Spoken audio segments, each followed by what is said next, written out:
I'm Tracy Moore, and I'm ready to start digging deep.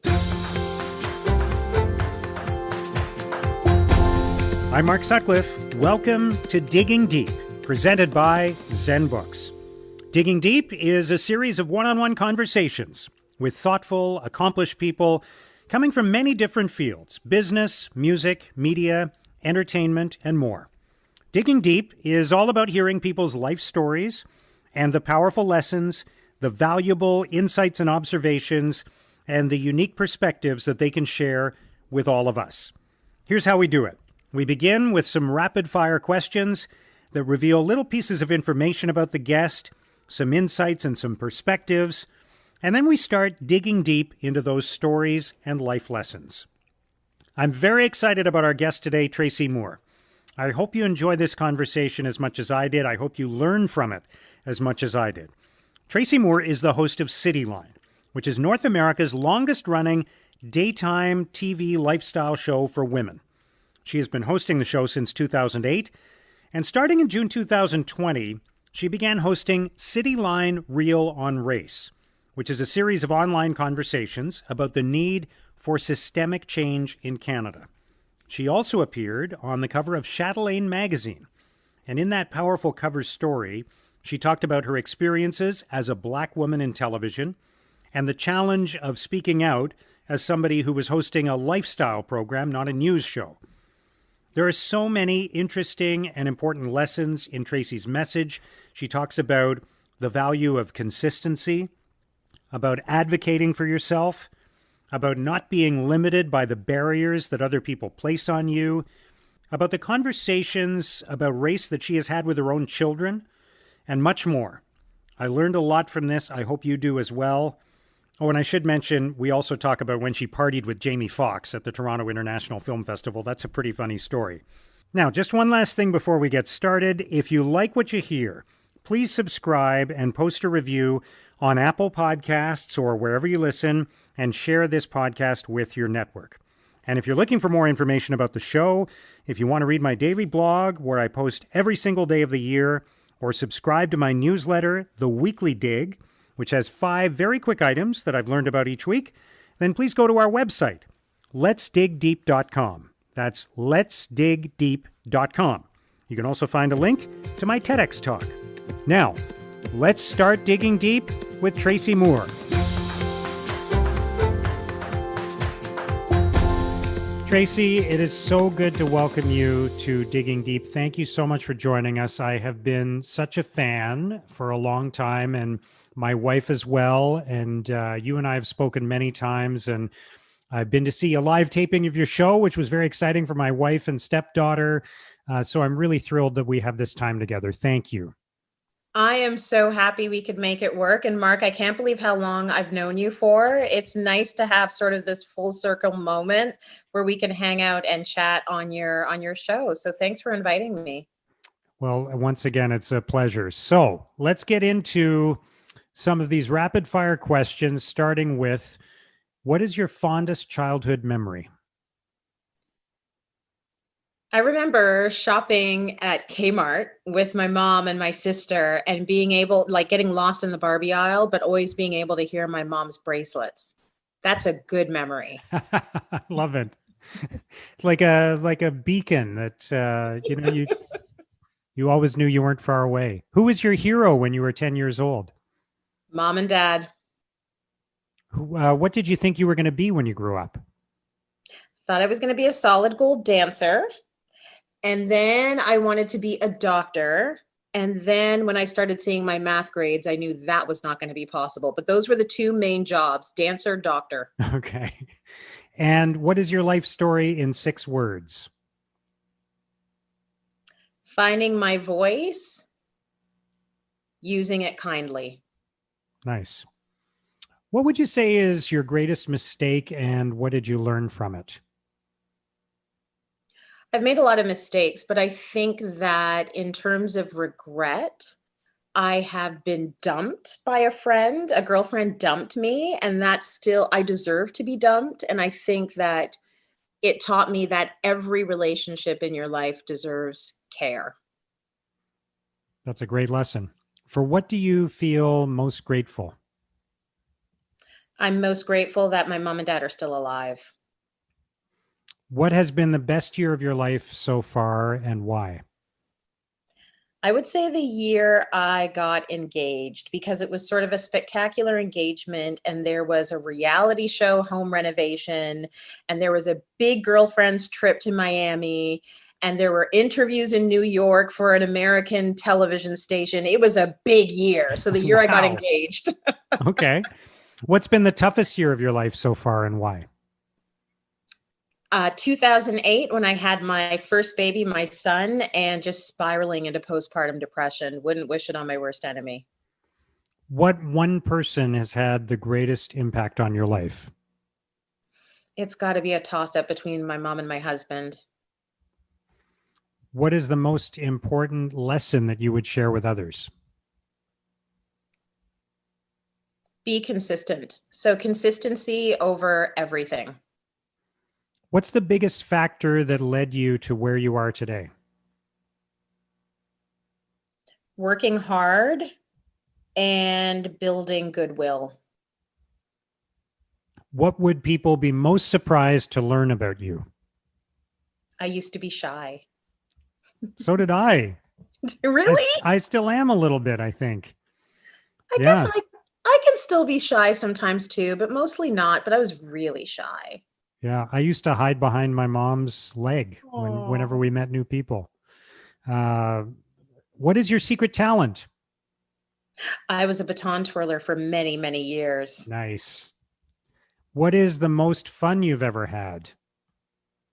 Oh, this is a hard one. I'd say anytime I'm at an amusement park with my family and we stick to like the kiddie rides, but it's still a blast. And I'd say a really good TIFF party I went to in 2006 when they actually really partied for TIFF.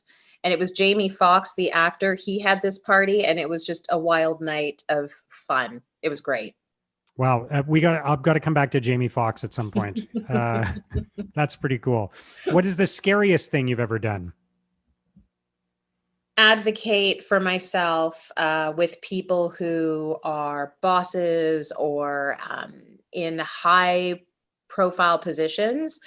I hate confrontation and I have to talk myself into advocating for myself every time. So that's scary for me. What's your boldest prediction for the future? My boldest prediction is that the future gets better, not worse. That is bold. What would be the message of your commencement address? Work a little bit every day at something you want to be doing because that consistency over time is going to get you to where you want to be. What has been the greatest turning point in your life so far? Hosting Cityline. What has been a recent epiphany for you? I don't like interviewing celebrities. Okay. It's part of my job. I don't like it, Mark. Okay. Interesting.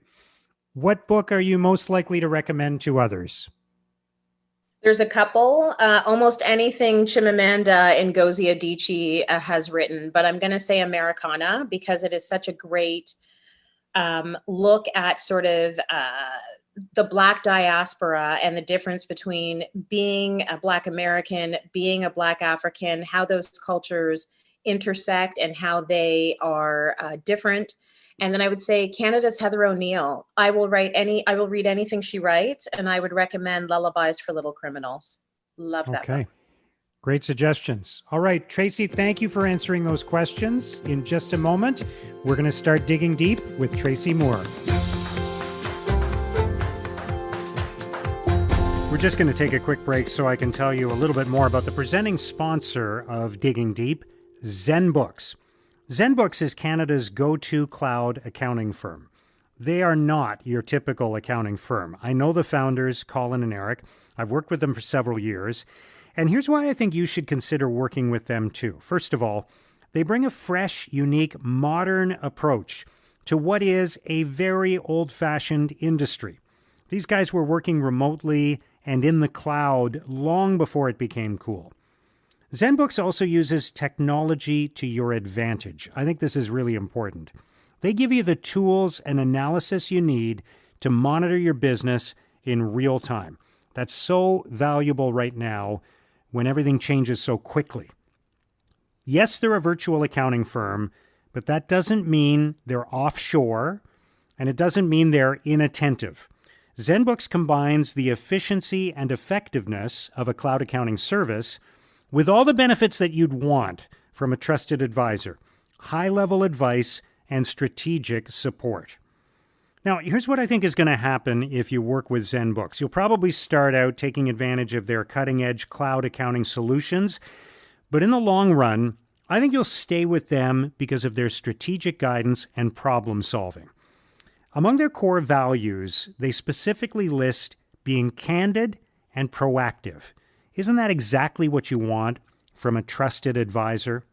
Look, even if you're already working with an accountant or a bookkeeper, or you have some accounting staff on your team, I think you should still talk to ZenBooks and learn more about their tools and their expertise. Check out ZenBooks at zenbooks.ca. That's zenbooks.ca.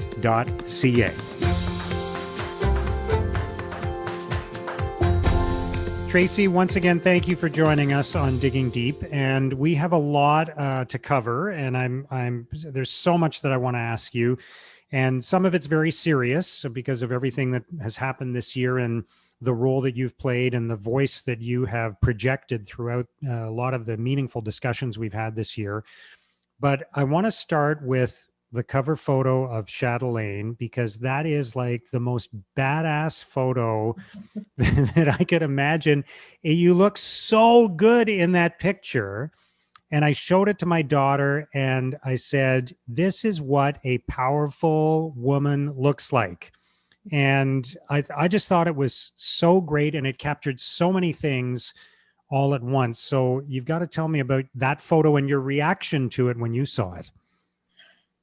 It was a really special moment. I feel COVID has really taken me out, and I know I'm in a position where I should be grateful, and I am, and the kids are healthy. And as I mentioned, my parents are alive, but for some reason, I feel very wrong-footed during this entire pandemic. And so between the George Floyd sort of explosion of racial sort of acknowledgement that we have deep issues all the way around the world, and being in this pandemic, it was a lot of, there were a lot of dark days, there was a lot of fighting, there was a lot of struggle. And when Chatelaine had approached me to be a part of this package, I was happy to say yes. The day I went to go and do that photo shoot was probably one of the best days of the pandemic for me, because number one, I left my house, and it wasn't to go to the pharmacy. It wasn't with my kids. It wasn't sort of an obligatory call to my parents. It was to go to a studio and be socially distanced in this space where there was a Black photographer and a Black hairstylist and a Black makeup artist and a Black wardrobe specialist that I had handpicked, and the editor and the art director.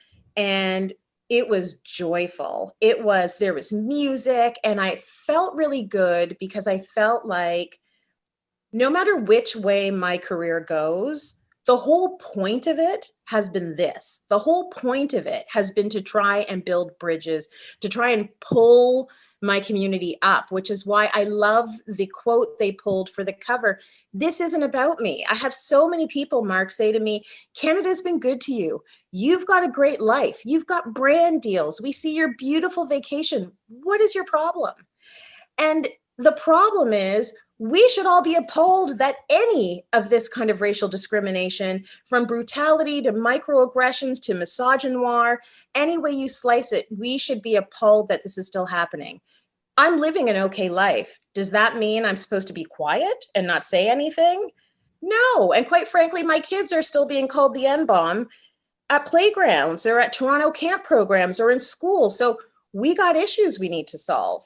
So it was really important for me to have the opportunity to take up that space as someone who is doing okay and has a high profile position and, is this host of this lovely, lighthearted, happy lifestyle show, and be able to say, we got issues and we all are complicit, all of us. We all have to step in and make these changes in order for things to get better. So it was a joyful day, and I really believed in the cause and the message and the purpose. And for me, it felt very fulfilling.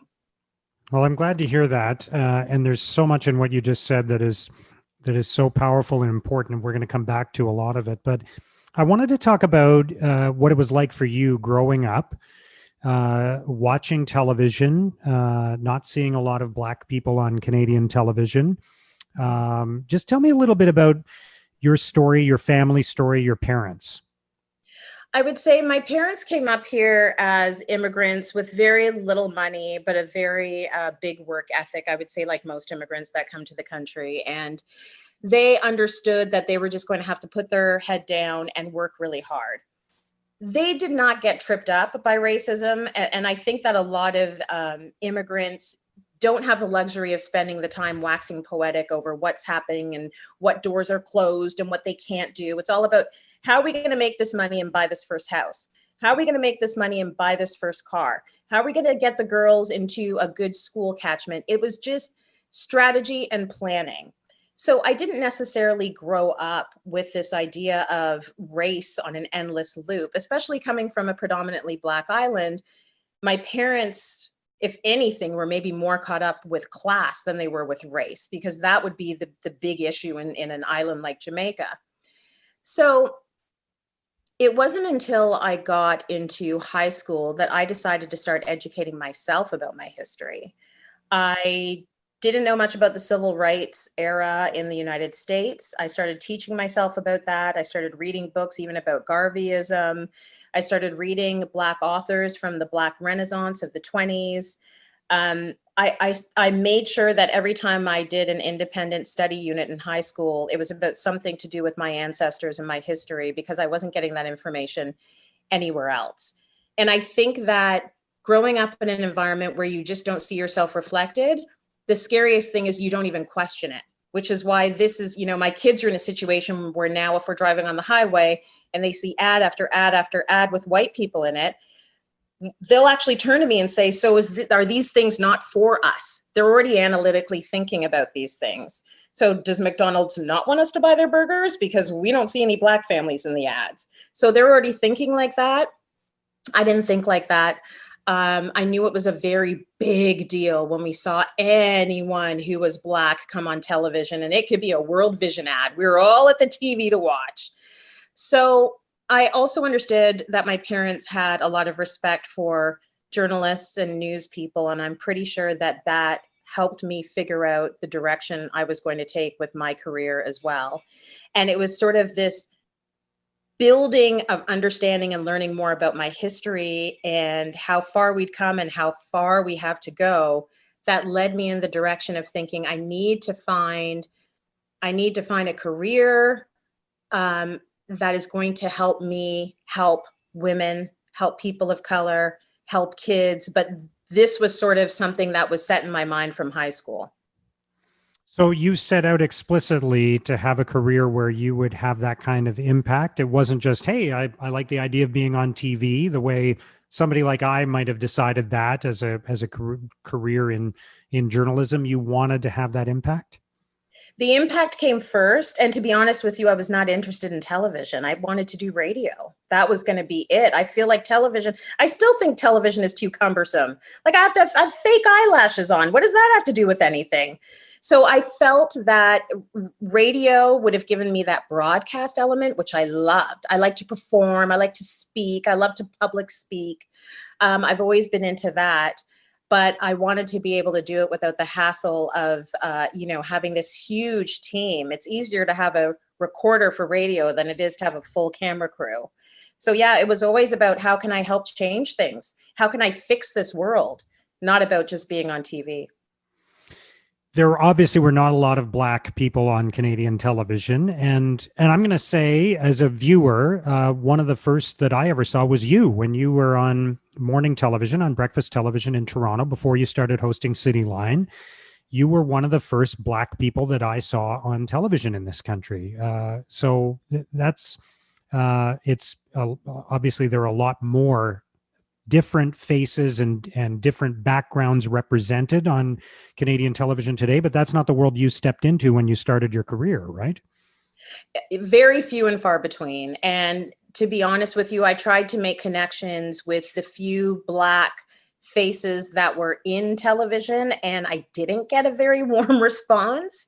And I think part of that is sort of the system has been set up that you can only have one of each race at every station. So we feel like competition. You see the other, if you're an Asian reporter and you see another one coming up, you're sort of like, I don't want to help you. And that's unfortunate. And I've seen that whole situation has evolved. I'm very tight with a lot of the other Black reporters and broadcasters and anchors that are on other Toronto networks, because I think we realize it's better if we actually all work together.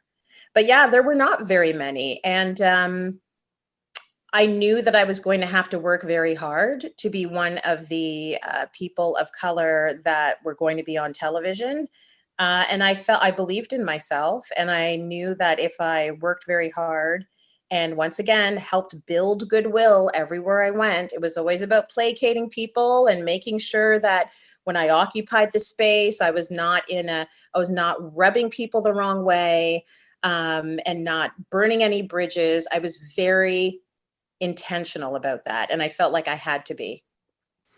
What you just said there, we'll come back to that in a moment, but just that dynamic that you described of okay, there's going to be one Black person on this television station, and there's going to be one Asian person, and there might even only be one or two women in some cases. That's yet another way that biases and racism and prejudice are reinforced, because then you even make some of the people who are the victims of racism complicit in further racism, right? That's what's going on there. Absolutely. It's like patriarchy. There are women that uphold patriarchy, racism. There are Blacks that uphold racism. There are South Asians that uphold racism. These are constructs. They are systems. They are built into institutions. And so it is incredibly easy to be part of the construct because they are pervasive. They are everywhere.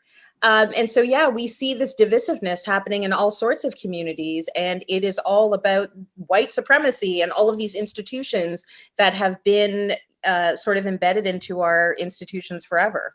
Yeah, and if you're somebody who breaks through and gets into that system, then you lose the incentive for the system to change because you're on the other side, right? And that's not, I don't blame anybody in that situation. That's the fault of the system. It's not the fault of individuals, but now you've created an incentive for the one person who's on the TV station to protect his or her spot rather than be part of a broader solution, right?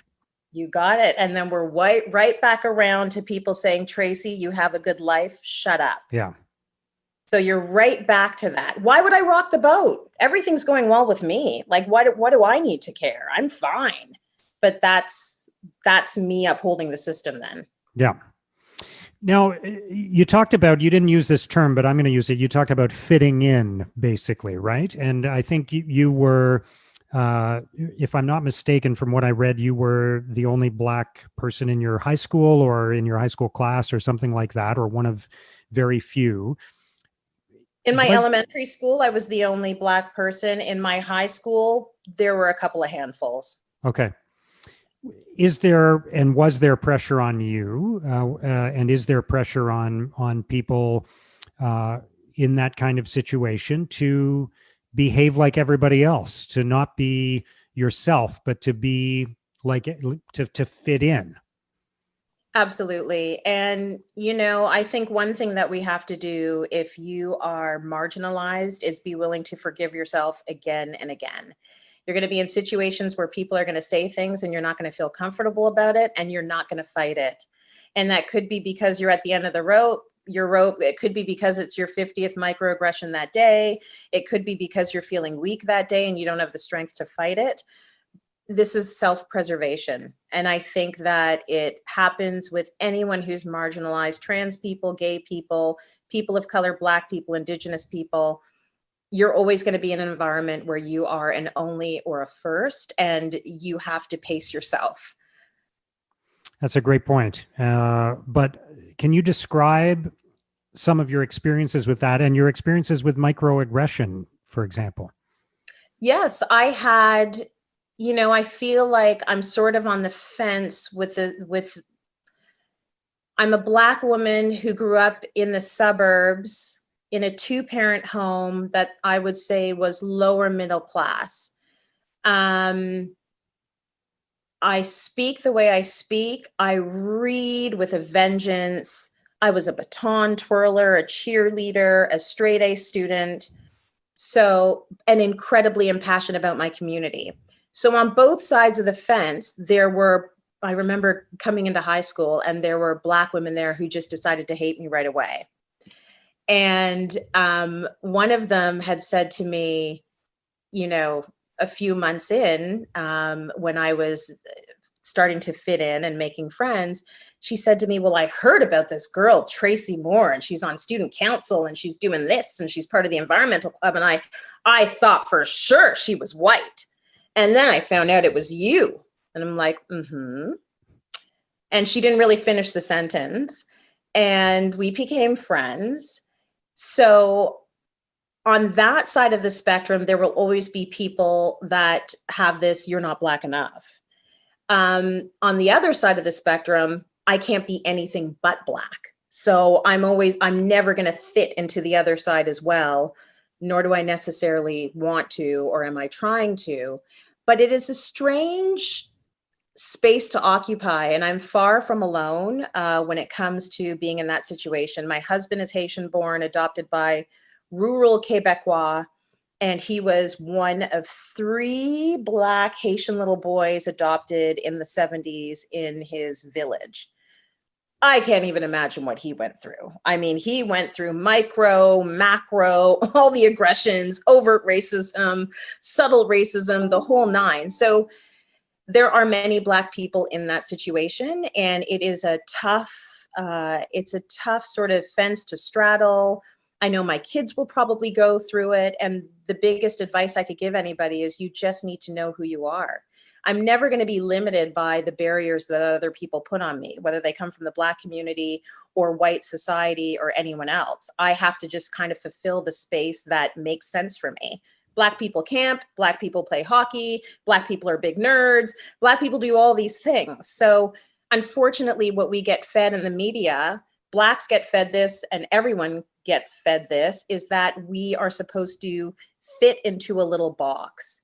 And in reality, we don't. So it also takes some time, I think, to build that confidence and just to understand who you are. I think that's such a great point because when you grow up white, as I did, it's kind of you get to be authentic. You get to be who you are. You get to choose your path in life, and it's like and you're not nothing is viewed in the context of race, right? But everything in your life is or almost everything in your life could be viewed in the context of race, and then there's all these expectations and attributes and values that are ascribed to all of that, right? Absolutely. It's the assumptions that are made when, as a Black woman, you walk through a door. People just assume certain things.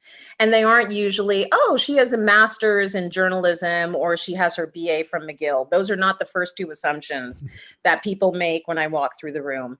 And probably part of the reason why I was so against going into lifestyle. I mean, this was not my path. I was going to be a foreign correspondent. I was going to cover wars. I was going to be overseas. I was going to be Christiane Amanpour. I wanted to do hard news. Part of the reason why I think I thought everything outside of that entertainment lifestyle is because that's where all of my bosses tried to push me towards, because they would look at me and I had these, like twist extensions, and they looked sort of like dreadlocks, and I dressed kind of funky. And they thought, "There's no way that that Black woman is news." And I'd be like, "No, no, no, I'm news." So I think part of the reason why I fought leaving news so hard is because I don't want to be part of people's stereotypes. I want to do what works for me. And I was trained as a news journalist. There's so much about this that I find so frustrating and limiting. Even something like when you talked earlier about uh, television station or any organization having one black person or that sort of thing, or even when a city in the United States elects a black mayor, and then there's almost this feeling like, hey, we just proved there's no racism anymore, right? Mhm. Mhm. That, look, how could this happen otherwise, right?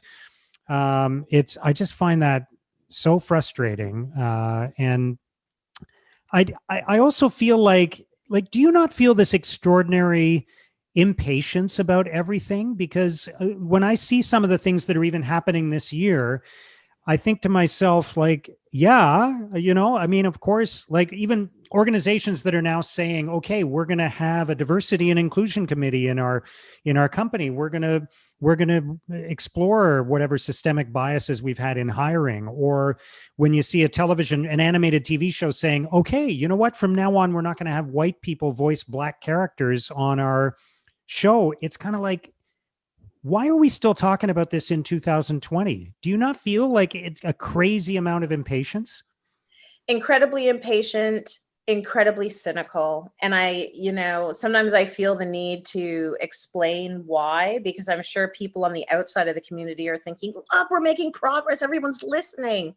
But it is so frustrating to know that people are listening now. I sit there with my husband and we looked at each other for a long time after George Floyd. First, the depression, and then this complete global outrage. And we were shocked at the outrage because I remember watching Rodney King. I mean, I remember that was to me so egregious. And I remember being a teenager and watching Rodney King. And there have been so many since Rodney King and so many before Rodney King, but this is the one everybody is upset about. Okay, I'll take it.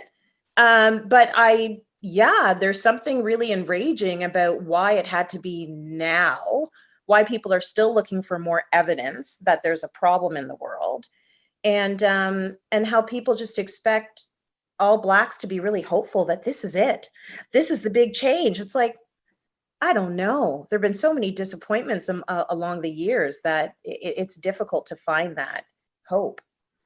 Yeah, I feel exactly the same way. I was shocked at the reaction to George Floyd. I was glad people took it so seriously, but I was surprised because there have been other incidents, and to me it was kind of like the school shooting scenario, right, in the United States, where every time there's a school shooting, a bunch of people say we're never going to let this happen again, and then they pass some small law that limits a certain kind of use of weapons, or background checks are required or whatever, and then 6 months later there's another school shooting, and then you go through the whole cycle again, right? So I didn't think, oh, yeah, this is going to be the big turning point, and time will tell. But do you feel like there is something different going on this time? Yes, the difference is I never used to talk about race with people outside my community. There were just too many instances of my experiences being trivialized or having people get very defensive, having people not understand, and then it got to the point where I didn't want to test my relationships because I liked my relationships with people outside of my race, and I felt like if something's going to come up and they're going to say something stupid, I'm going to have to move on, and I don't want to do that. So I'm not bringing up race around folks that just don't get it. I don't want to have to explain my existence. I don't want to have those conversations, and that's what's new. When the morning show is saying, "Could you come on and talk about race?" It's like, really, you want me to do that, and be completely unguarded and really throw it down? And they're like, "Yes, okay." And now, we are talking about it on City Line, and I'm talking about it with my bosses. I'm talking about it in spaces, talking about it with my kids, secretary at their school. These are not conversations I would have been having 7, 8 months ago with anyone who was not Black. Do you feel unleashed in a sense of what you're able to say and how you're able to? Do you feel freedom, or are you still sort of being careful in some ways? I'm still being careful in some ways, but it's more liberating than before. It's just, for me, I can talk and talk and talk. We got to move past empathy into change now. So, and I know it's not for lack of trying on my end. So I would like to see others sort of pick up the pieces. And I would like to see where this can go with the will of everyone else, because it needs to be the people in positions of power, even above me and outside of my community, that really need to be taking this up and seeing this as something that needs to be fixed and changed. So what does that look like? What needs to be fixed and changed? How do we make that change happen?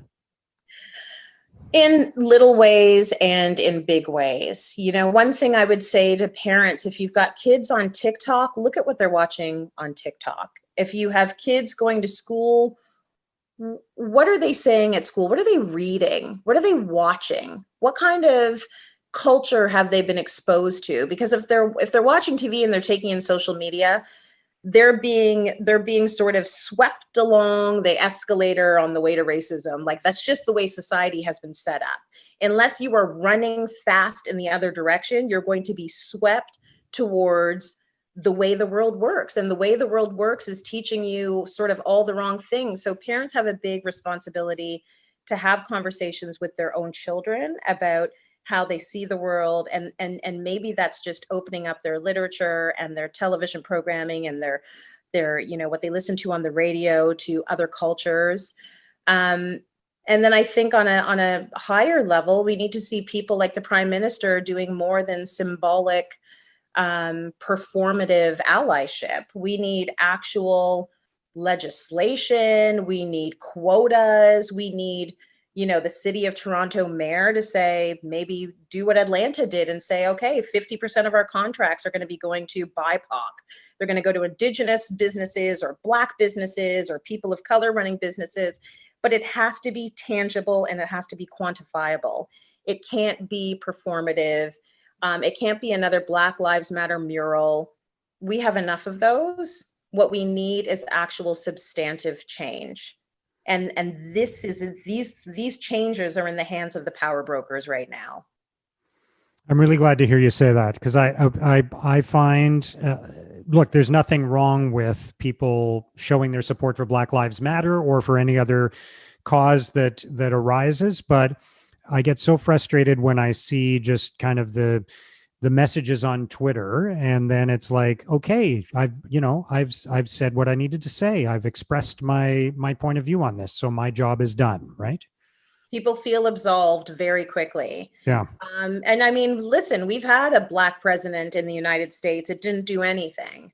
It's not about tokenism. It's not about Black and brown faces in high places. It's about substantive change. And I'm not saying Obama didn't try. Like, I'm not dissing the Obamas. I know that that was like, Yeah. That was hard. But I'm just saying it needs to be systemic. Yeah, and actually, since you brought up the Obamas, I think about a couple of things related to the Obamas, and I ask people this question all the time. When Barack Obama was elected president, he was a senator, of course, and I ask people, there are 100 senators in the United States. When Barack Obama was elected president, how many senators were Black? And the answer is one, Barack Obama. He was the only Black senator in 2000. What year did he get elected? 2008, when he got elected. He was the only Black senator. And most people do not guess one. They guess 7 or 8 or 9 or 10 or 5 or 4, but they don't guess one. And I almost feel like Barack Obama is still an exception, right? It doesn't prove that anything has changed. And in fact, I would even make the case that Barack Obama has more in common with George Bush and Bill Clinton than the average Black person in America. Barack Obama had a certain life experience that brought him to the White House. He was a victim of racism. He was Black. I'm not taking any of that away from him, but he grew up in a white household and he went to Harvard and he had a best-selling book that made him millions of dollars before he went into politics. And that the fact that he became president is still remarkable and unlikely, but it hasn't changed the story for so many other Black Americans, right? They're still marginalized. He is exceptional and extraordinary. And I think it goes to show that as excited as we were to have him in office, You have to be exceptional and extraordinary. And this is something that doesn't trickle down. It's a litmus test that, white candidates do not have to go through. And so, yeah, that's why tokenism doesn't really work. And I'm not saying he didn't earn it. He deserved to be there. He worked his hardest while he was there. But that absolves everybody from everything. Everyone went around in America for 8 years and said, we are post-racial because we've got a Black president. And meanwhile, I think that, there's an undercurrent of disillusion and dissatisfaction with the folks that have now ushered in the president they have now. So it's hard to figure out how to solve the issue, but it's got to be on a systemic level. It has to be huge, and it actually involves scrapping some of our most sort of widely held beliefs and systems. I feel like that's the only way to actually flip it. Otherwise, we're sprinkling color on a white cake. It just doesn't change. Yeah, and whenever you talk business with people or organizational change or whatever, they always talk about if you want a different outcome, you have to change the system, right? If you want a different if you want to change the equation around childhood obesity, you got to change the environment, the food production, all of that. We got to change the system, right? But for some reason, when it comes to this topic, nobody wants to change the system or admit that I don't want to say nobody, but a lot of people don't want to admit there's anything wrong with the system. And there's somehow there's something wrong with saying to some people that the system is biased. And we get into this whole debate over what is systemic bias, and I won't acknowledge that. And police forces are not biased and that sort of thing, rather than saying, hey, let's find some real solutions here. And if we're getting these outcomes, then there must be something wrong with the system. Yeah, and I think it's complicated and it's difficult. And, when do humans want to do complicated and difficult? And when do humans kind of want to give up power? Like, that's not the way humanity works. And it's unfortunate, but it would involve some of that. They're not easy choices. Yeah. Did you feel any pressure to, as you say, you're a lifestyle television host. Did you feel any pressure to stay out of this discussion? Did you feel that in some way? Like people were saying, well, what have you got to say about this? You do a show about clothes and home furnishings. Yes, I would say we've definitely tackled the topic of race probably for the last 5-6 years, but just really dabbling in maybe a comment I had made on my Instagram, and we would build out a segment from that. But it wasn't a regular part of our programming. And I think after George Floyd and having the world on notice that we're going to be talking about this, after that, I didn't hesitate. But I get a lot of people still telling me, you shouldn't be talking about this. It's not your wheelhouse, even though I'm a Black woman. This is not what you're supposed to be doing. You're supposed to make us feel happy. So go back to doing that. And I take that as a cue that people actually need me to be talking about this stuff. We have to figure out a way to do it that is respectful to the format, that city line, sort of the space that we live in. But I believe we're doing that, and we've made some great progress, and there's been a real evolution in terms of the kind of content. I think that we can actually offer people all the tips they need to live the best life they should be leading. And that might mean finding a good low maintenance sofa, the right fabric for that. And that could mean being armed to have a conversation at Thanksgiving dinner with your uncle who drinks too much and sometimes will drop microaggressions. Like, we're going to give you tips for all of that stuff. So that's all about living a good life. And I think as long as we frame it that way, we're still doing a service to our viewers. What have you learned during this conversation over the last 6 months? I've had to be confrontational. And as I mentioned, I don't like that. So I have learned that speaking up and and really occupying my space authentically, because I think a lot of people sort of throw that around. But if you're someone who is so used to being duplicitous and coming in and never bringing your full self to work because your Black self stays home and your corporate self walks into the office, really understanding that your workplace is telling you that they want 360 degrees of you, and occupying that 360 degrees is something that I owe to myself, my viewers, my coworkers. So I have learned that instead of, I'll give you 75% and then 25% I'm going to shy away, I'm going to give you the whole 100, and I'm going to like take a deep breath every time I tell you that I think we did this wrong, or I think we need to redo that, or this is what I want to add to the conversation. And there are things that, like white privilege or like these things, my audience is mostly white. So these are scary things to engage in on City Line. But I think that every time we take one of those steps, it's me showing up as who I am. And that's good for everybody. Do you tell me a little bit about the conversation you have with your kids about this kind of stuff? What have you been talking about? And maybe let's go back before this year. What kinds of conversations did you have with them about race? They, being the parent of a Black child is a very delicate balance, because you never want to steal their spirit or take away any of their innocence, and you want them to have that zeal for life. But you basically have to teach them survival, because whatever you're not telling them about their race in your house, they're learning the harshest way possible in the playground or at the park or with their friends in their friend's backyard. So you have to be age appropriate. And I think that what I started with, when the kids were quite young, I would be reading them books. And let's say I'm reading them a Superman book, and we're in bed and we're looking at the characters, and I would sort of take their cues and go from there. So I remember my daughter saying, "Oh my goodness, Wonder Woman is just in a bathing suit." And I said, "I know, she's only wearing a bathing suit and all the guys have like clothes all over their bodies. I mean, do you think she's comfortable?" And my son would be like, "No, I think she's cold." And I'm like, "Well, why do you think she's wearing a bathing suit?" And they would say, "Well, I don't know. Maybe they want to see her arms and her legs." And why do you think they want to see her arms and her legs?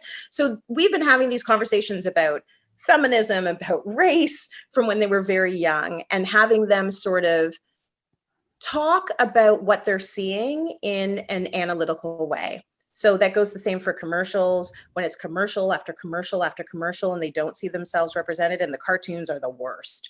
Like every commercial about a toy you see, it's a little white kid playing with the toy. So I might bring up, I'm like, "Well, everybody looks kind of the same in this commercial." And then they'd say like, "Yeah, that's true." And then they're watching critically now. And then they would start coming to me and saying, "I was just reading this magazine and you should see it. Like every single person in the magazine, they all look the same." And so when they're young, it's getting them to notice these things. As they get older, it's getting them to ask the question, why? And then at the same time, it's about sharing my experiences on the playground with them. It's about having them understand that the way they're perceived in the outside world actually has nothing to do with how they feel about themselves. These are two separate things. And understanding that they might get different messages from people who are being taught different things, and that they always have to listen to their gut and understand that they can distance themselves from a situation or anyone making them feel lesser than. And what I think is, a lot of parents are like, "Well, that is way too heavy for a young child." I think it's empowering for them. It's really good for them to be able to come home. I'm enraged and I have to hide that. When my son comes home and it's a quiet moment and he says to me, "Well, I was standing in line and there was a kid ahead of me and he turned around and he just said N-bomb." And I said, "Okay." And he said, "I heard him say it." And he said, "I didn't think he was talking to me, mommy, because I didn't understand why he would say that to me." My heart's breaking. I don't want to hear that. No. I don't want to know that my son has to go through the thought process of understanding something mean was said to him for no good reason, to single him out, and maybe for this child just to test it. It's just another day for this kid. And for my son, it's the difference between the day before when he was never called that and the rest of his life, where this is what he can be called out in the world. So I need him to understand that no matter what he is called, he knows who he is and we know who he is. And actually, that's more important than anything happening outside the house. So it's a series of small conversations from a very young age. Doesn't it suck that as parents we have to prepare our kids for reality in a way? Do you know what I mean by that? Like you start out and you have these babies and they're innocent and anything is possible, and part of your job as a parent is to impress upon them that there are things that, as much as the world is a wonderful place and there's lots of opportunity and beauty in the world and love, that you have to impress upon them and prepare them for all the things that suck about the world. It's the worst. It's terrible. But I also feel like it fosters a certain amount of realness between us and them.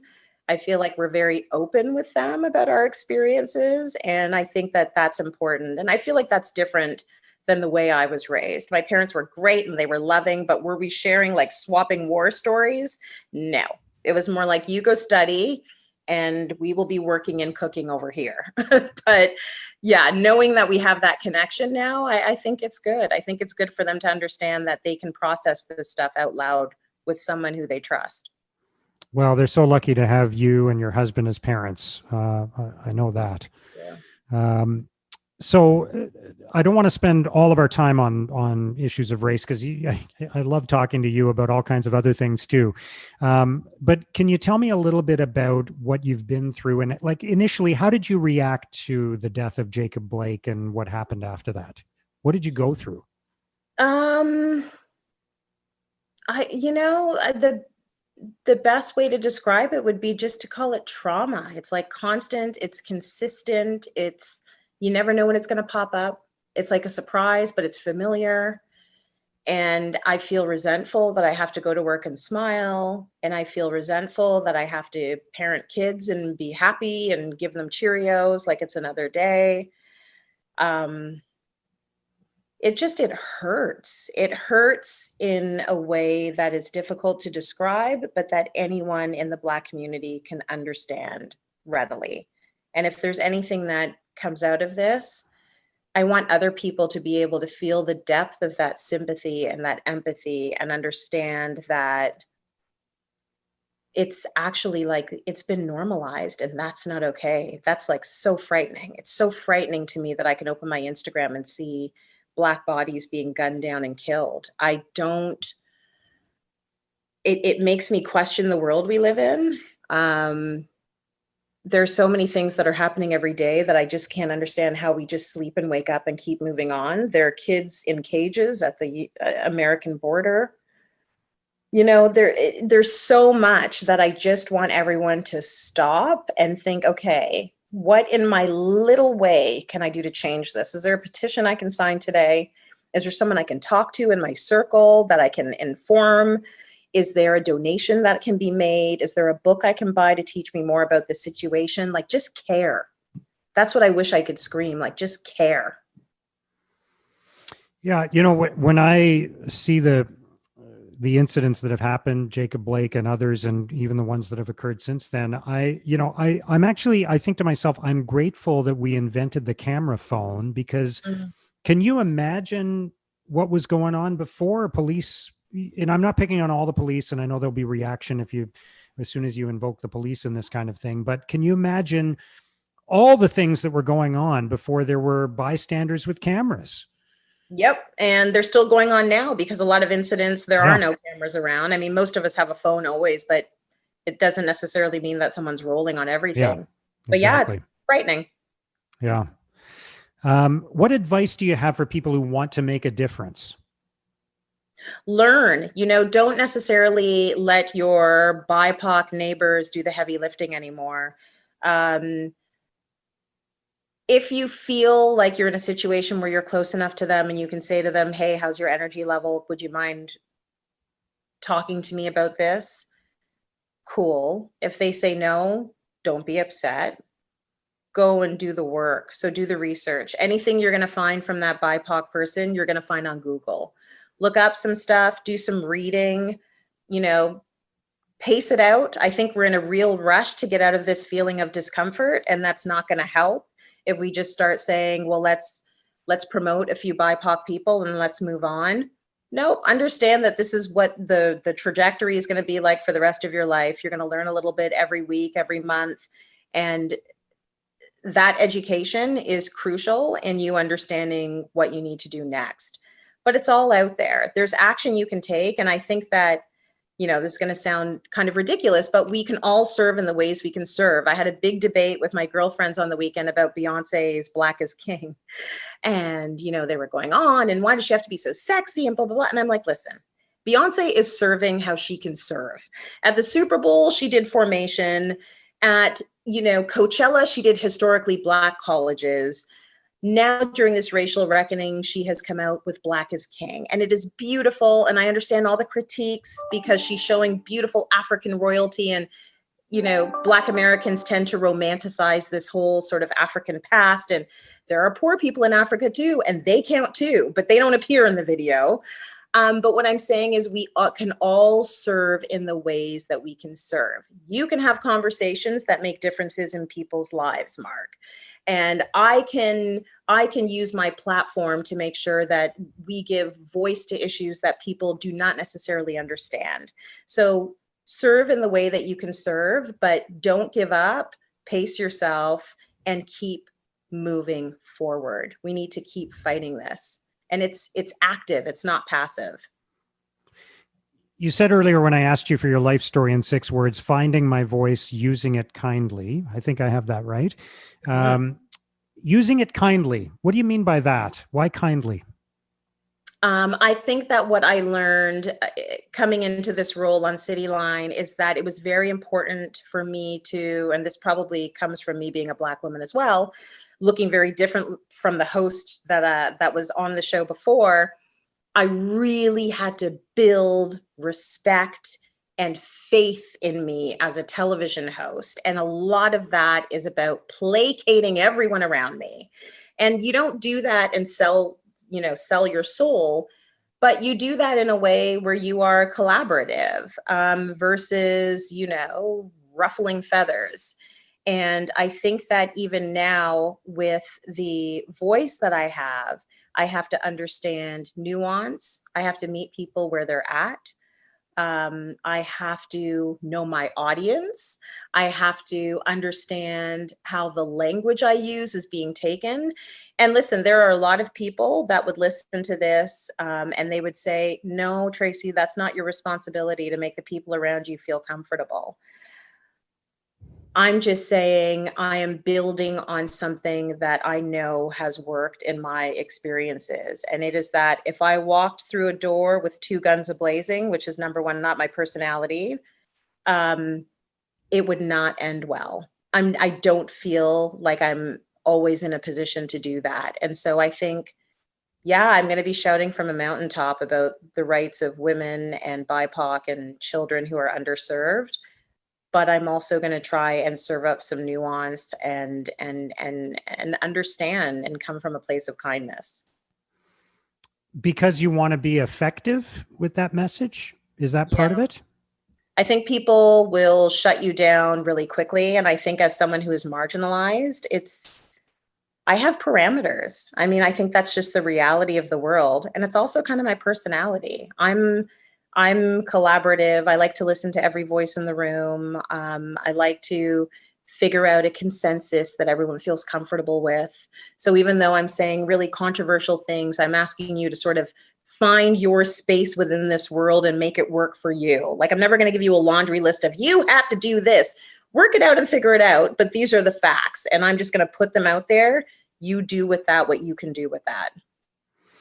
You said the future gets better. Do you have optimism? Do you feel like your kids are growing up in a better world than you grew up in Is it okay to think in those terms? Because like when I got to say, when I one of the outcomes of this conversation, and I think it's a healthy thing, but I feel kind of even more agitated and impatient about a lot of things than I did before we started talking, because I think we have in the world this sort of default to quick resolution, right? Like we want there, oh, the problem, but we talked about it, we struck a committee, so now we've ticked that box, we moved on. And this is going to take a long, long time to fix, and it's going to be very, very incremental. And people have got to be ready for that. But do you feel optimism? I call it radical optimism because there's really no reason for me to be optimistic. And honestly, even with all the crap in the world, my default setting is positive. I think that's one of the best things I got from my parents. I go back to positive every single time, which is why depression was so awful for me because I couldn't find and reset that way. So, yeah, I'm stupidly optimistic, maybe. I'm radically optimistic. I believe that there are generations coming up that know stuff that I will never know, and I think that they are getting it in a way that my generation didn't even get it, and maybe the generation ahead of me didn't get it.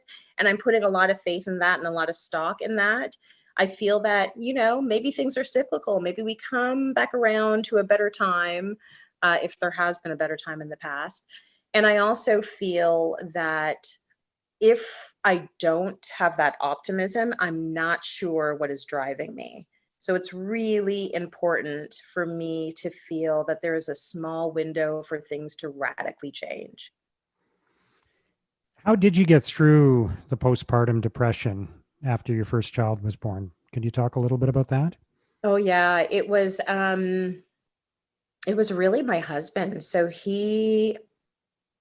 I remember bringing the baby home and being ecstatic, natural childbirth, no drugs, and this kid came shooting out of me, and I wanted this baby so badly. And we brought him home, Sydney, and everything was amazing. I had my parents over, which was just stupid. I just had a baby. So day one, great. Day two, great. Day three, just the color in the world dropped completely out. It was gray. I remember thinking, I don't want to hurt the baby, but I do want to get out. I wanted to climb out the bedroom window and go like stand at the bus stop, anything but be in the house with this baby who was crying. And I didn't think I could talk to my mom about it, which is odd in a way, but not, just because she's been through so much more than I've ever had to go through. I didn't think it was okay for me to complain about feeling sad. Cried in the shower. My husband would tell me, oh, go out, take a walk. I would cry while taking a walk. He'd say, go to the gym. I'd cry at the gym, bawling constantly. And so it was when I stopped eating that my husband was cutting up fruit into tiny little pieces for me and going to Starbucks and getting my favorite order, and I wasn't eating any of it, that he started to freak out. So he ended up calling a girlfriend of mine who had had a baby about a year before me and got me on the phone with her. And I remember saying to her, like, I don't know why I'm having such a tough time with this. Like, I feel like I'm failing. Like, I don't know how to get past this. And she said, Trey, it's not easy. And I said, but you made it look easy. You didn't have problems with your baby. She goes, yes, I did. I said, well, why didn't you talk to me about that? And I just started bawling, like, why did no one told me it was going to be like this? I was overwhelmed. I never understood the cries of the baby. I had this sadness. Anyways, after that conversation, I believe that I started to take sort of action steps to pull myself out of it. I admitted to my midwives that what was happening instead of pretending to them. They said, you're going to go get a breast pump right away. Your husband's going to stay up and do a night feeding because you got to sleep. This is part of the reason why you're sliding into this bad space. And I invited someone to come over every single day of the week, even if it was just for 20 or 30 minutes. I was sort of like living in shame that I was feeling so sad. And so I didn't want anyone over. I didn't even want to leave the house. I didn't even want to open the curtains. So I changed all that. I'd have people come over and just hold the baby. So it wasn't me. Sydney was like a really clingy baby. He still is. And I'd say in about 6 weeks, I started to see the light again. And I recognize that I need to keep this process of getting out of the house and walking with the baby and working out in the park with the baby and having a routine and rewarding myself with a little short Starbucks coffee that I can afford on my maternity leave wages. But that was going to be a treat I was going to look forward to every day. So I didn't end up having to go on meds, but that was going to be my next step.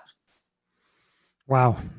There's something, again, there's something so screwed up about how we interact with each other as people, in that we don't share these everybody goes through these really difficult times, and then we pretend that, oh, I got this. No, it's all good. It's all good. Oh, it all went so smoothly. And yet other people could be benefiting from that experience. I mean, I'm going to share something, and I'm a guy, so this is one on the scale of 1 to 100 for what women go through. But I remember, my wife and I joke about it all the time, about how, my son would just not go to sleep. Right. So we're both sleep deprived, and he's waking up every 45 minutes wanting to be fed. And finally we decide we're going to let him cry it out and not, we're going to leave him alone. And I wake up and he's crying, and we look at each other and we go, okay, we're going to leave him. And something happens, and I doze off, and I wake up again 15 minutes later, and he's not making any noise. And I think I should go check on him. And then I think, then this is like the moment you realize how real this stuff gets, right? I actually say to myself, if he's dead, he's still going to be dead in the morning. Right. So I'm going back to sleep. I'm just going to hope he's asleep and he's okay, because if he rolled over and he's dead, there's nothing I can do about it now. And then I thought, I'm a horrible person for thinking that. And then I realized, like, it's all just the sleep deprivation, right? But nobody's talking about that with each other. They're all just putting on this great image. It's like kind of what we do on Instagram now, right? That you just project this wonderful thing, and it's like you go over to somebody else's house and it's super tidy, and then you go back to your place and it's a mess, and you think their house is always tidy, but it's not. It's a mess when they're not having you over, right? Yes, we all need to stop pretending. If we just Yeah. stop pretending, and there's so many great communities now for women to just keep it real. I wish they existed when I had my first child. I wouldn't even join mommy groups because I found them so depressing that everybody had everything together but Yeah. me. Yeah, Oh, everybody's showing off, basically, right? Like, yeah, it was awful. I'm like, I'm never going to hang out with a mom ever. They're awful. So speaking of parenting, what are dizzies? You have to tell me what dizzies are. I started doing dizzies. You will understand those endless days where the kids are just looking at you like, what now? And you play a game and that's over in 10 minutes and they're like, what now? So I started doing dizzies because it's free entertainment, and I would throw a blanket on their head and I would spin them around in circles and sing the little song, round and round and round we go, where we stop nobody knows, and then around and round and round and round, and then like throw our bodies onto the couch or the nearest bed, and they would just be like, again, again. Fast forward 12 and 10 years later, they're still asking me for dizzies. My son is 120. And so he hangs on to me like a koala, and I go for it. And I'm like, I don't know how many more years I have of these in me, but honestly, they're the best free entertainment you can imagine. And the kids love them. And we bond and we're silly. And that's one thing I'll say that I love about having kids. Like, I'm so silly, and they are able to, they cherish that silliness, whereas the rest of society would probably have me locked up. And you share pictures of your kids, and you share pictures of your family and what you're up to, and you also share a lot of pictures of yourself without your TV face on, Yeah. which I really respect and admire. Was there some conscious thought in that? Because you've got freckles, which I love, and you've got your away from TV look, and that's all over Instagram, and I really love that, and I think it's so powerful and inspiring. But there's obviously there's a conscious decision being made there. I'm trying to do what I can to push this idea that the more comfortable you are in your skin, the more other people are encouraged to actually be comfortable in their skin. And I feel like that is a bit of the secret sauce of what City Line is. And that's also how I live my life. It's been very liberating getting past the lies of, oh, everything's great over here. Everything is not great over here. We are having arguments and, someone spilled their dinner off of their plate and daddy just lost it. And the second day of school, I forgot all the kids' water bottles. They went, there's no working water fountains because of COVID. Mistakes like that are happening every day in this house. And I think what's great is when you know that that's happening at the neighbor's house, then you feel okay with the fact that this is the way your life is going as well. And man, women are under heavy manners to look really cute all the time and stay thin and have good teeth and glistening skin and, perfect brows and lovely hair. And I'm over it. Yeah, I like looking cute too, but not all the time. And I don't think anybody needs that sort of pressure to always be performing and looking a certain way for the outside world. I don't want my kids to forget my real face. I don't want me to forget my real face. And so I think it's important that I just own that. I gained a ton of weight during COVID. And, sometimes I'm in studio and I'm like, why am I being so awkward with my body? I mean, people gain weight and people lose weight. It's no big deal. It doesn't change who I am. So just stand proud in who you are, sit down and have a roll, a roll coming over, your muffin tops coming out. It's okay. No one died. It's Yeah. fine. So I have to convince myself of that. And I do that. And hopefully I'm convincing other people to feel good about themselves. So were you like thinking about the angle you were standing at? Oh, So things like that. Yeah. yes. But Sucking in and, yeah. covering up and putting the buttons closed so you don't see the little, I'm just getting over it. Yeah, but I remember you talking on the show one time about you were doing a fashion segment. My wife is a big fan of the show, so it's always on in the background while I'm doing stuff and she's, making supper and that kind of thing.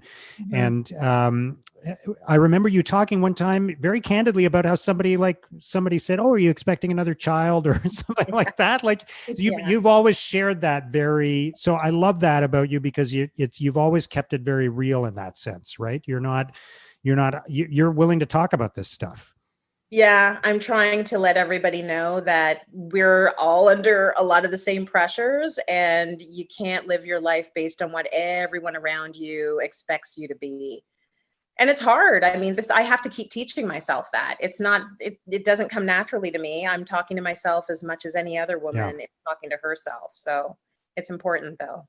Okay, we have to talk about Jamie Foxx because you partied with Jamie Foxx, and I, Yeah. I just listened to a podcast with him. Tim Ferriss did an interview with him, and oh my God, unbelievable interview. But he was talking about how he threw a party for Puffy Combs and made a bet with him that he could throw a big party for $400 after Puff Daddy had thrown this party that cost him $1 million, he claimed.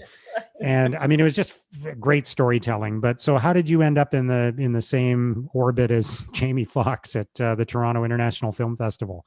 I don't know. I do know. There was a friend, she's still a good friend now, and she was so connected at the time. And we were in our, I don't know, maybe late 20s, early 30s, and I was partying a lot. And we knew Jamie Foxx was having a party. It was the year of Ray, the Ray Charles biopic. So we knew he was having a party. Ray was premiering at Toronto International Film Festival. My friend said, "This Jamie Foxx party, we got to go." And I was like, "How are we getting in?" And she's like, "Leave it with me." And she went and she found these coveted tickets.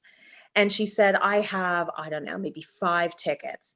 And I said, "Well, Leo never wants to do anything, but he'll want to do this." So it was me, it was Leo, it was my friend, and it was like a few other people from the station. We were working at Toronto One at the time, which was a private station in Toronto that only lasted 3 years. And so we got the tickets. We got to the place, which was, I think, Brant House. So it was like King West in Toronto downtown. And it was a mob. It was a mob. It looked like the Raptors parade. There was just heads everywhere. We're so far from the door. They've got the stanchions out and the bouncers are being ridiculous as per usual. We have our special cardboard invites, and it gets to the point where we're just being pushed. Okay, so the whole line is just being pushed. This is not feeling like a high class TIFF party right now. Like, it's feeling like I'm 19 years old at the club. Anyways, we end up beg, borrow, steal. We got through the stanchions, we got inside. So now once we get inside, there's the next level. You want to get into VIP, and our tickets were for VIP. The bouncers are being silly. They're like, no, that's not real VIP. You guys aren't supposed to get in there.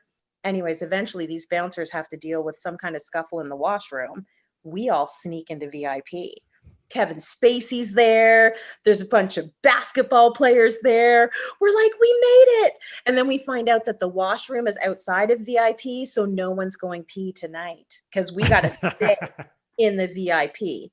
So at some point, there's a piano in the middle of the party. Jamie Foxx gets up on the piano and starts popping champagne bottles and like pouring them into people's mouths.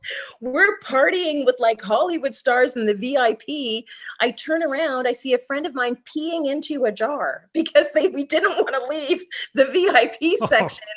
And we just partied all night.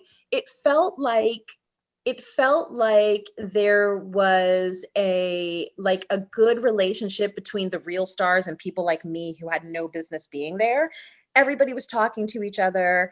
Everyone was hanging out. The music was amazing. And it was a really good vibe. And it was the sort of party that I just don't feel happens often in Toronto. So it was I will always remember that party. We were like, Wow. Jamie Foxx, you come back. It was Yeah. great. Very memorable. So, last thing I want to ask you, you talked about advocating for yourself. Can you talk more about that? Because I think that's a really hard thing for people, and especially, I think, for women, right? Yeah, I wasn't going to generalize, but let's generalize. It's hard for us. We're socialized to be really polite and very pleasant. And I think that coming from a place of not liking any kind of confrontation to begin with, this is, doubly, triply hard. So throw in some imposter syndrome for good measure, and you're really in a tough situation. What I found is that people will say to me, Tracy, I would like you to do this. And I will think immediately that I have to say yes. This was sort of old Tracy. And then I'll say to myself, but I don't want to do this. So then I'll go back and I'll say, well, first I'll talk to Leo, who's like my momager, and he'll be like, well, you tell them you want to be paid. So I'll go back and I say, well, what is the fee for this? And they will say, well, the fee is, $5. And I will say, oh, I really don't want to do this for $5. And Leo goes, you go back there and you tell them you'll do it for 10,000. So I go back and I say, and like, I'm gulping and I'm like, I'm embarrassed. And I'm like, I feel like maybe I'm not worth it, but then I understand that I am worth it. And they're coming to me for a reason because I'm adding value. Anyways, the amount of back and forth that has to happen for me to do that, for it to now become automatic, it was a lot. And now I tell people all the time, advocate for yourself, but understand as a woman, there have been big contracts where I've advocated for myself and I have paid the price. So I got what I wanted, and then I was punished in all sorts of other ways. What do you mean by that? Oh my gosh, I wish I could tell you, but I feel like it would be sensitive. I feel like I'd be able to tell you 5 years from now and not now. Let's just say when you push back as a woman and when you actually demand your value, sometimes when you get that value, folks will find another way to stick it to you.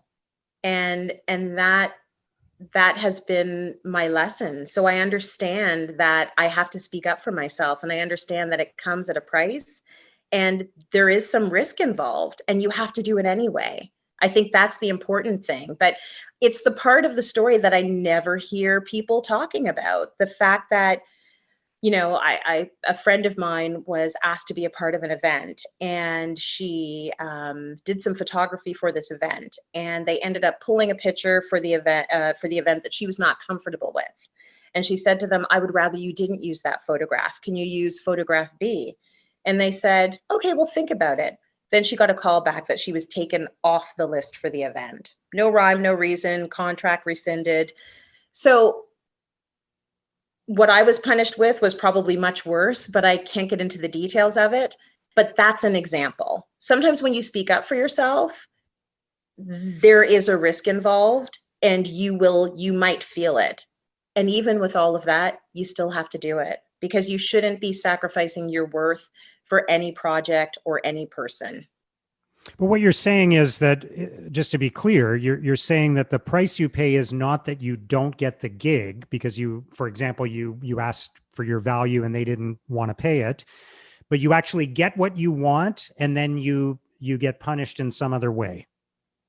That's correct. And it's not always the case, but it's Yeah. a distinct possibility. As I'll say as a woman, but I'm sure it happens to men too, but definitely to women.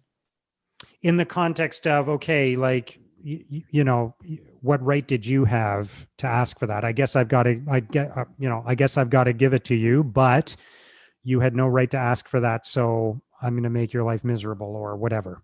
Yes, I'm going to make your life miserable. Wow. And so that's what you're always having to weigh. I mean, this happens in the workplace. This happens in all sorts of situations. And I know that other women that have spoken up and advocated for themselves might have gotten that goal, and then had to pay a price in other ways. So it's unfortunate, but this is reality. Like, understand, and it's not always going to go that way, but there's a possibility there. Wow. Mm-hmm. Well, we'll have to do this interview again in 5 years so you can tell the whole story behind that. For sure. I would love to spill the details. You don't even understand. I'd love to tell you all of it, but I can't. Well, you have shared so much, Tracy. I'm really grateful for this, and I was always a fan, and you've always been such a terrific person and very kind to me and my family. But I am really, really inspired by what you've done this year and the voice that you have shared, the message you've shared. And I know that comes with a lot of pressure and a lot of responsibility, and you've handled it all so well. So thank you for all of that. And thanks for your time today. Mark, thank you so much. There's a reason why we keep coming back to each other, and it's because I really like you and I like everything you stand for. And I'm really thrilled to be a part of your podcast. Kiss and hug the whole family for me. There's so many great takeaways from Tracy's story and her message. I've been thinking a lot about how we move from empathy to change. I think that's so important. Also, how we make sure these moments don't pass us by. We have to do more than just signal our support for a movement. We actually have to take action as a society. And I really value Tracy's perspective about advocating for herself. So once again, a big thank you to Tracy Moore for joining us on Digging Deep. If you enjoyed this episode, please review it and share it with others. That will help us produce more great episodes. And if you want to keep digging deep into topics and lessons like this, please subscribe to our weekly newsletter and read my blog at letsdigdeep.com. Thank you for listening.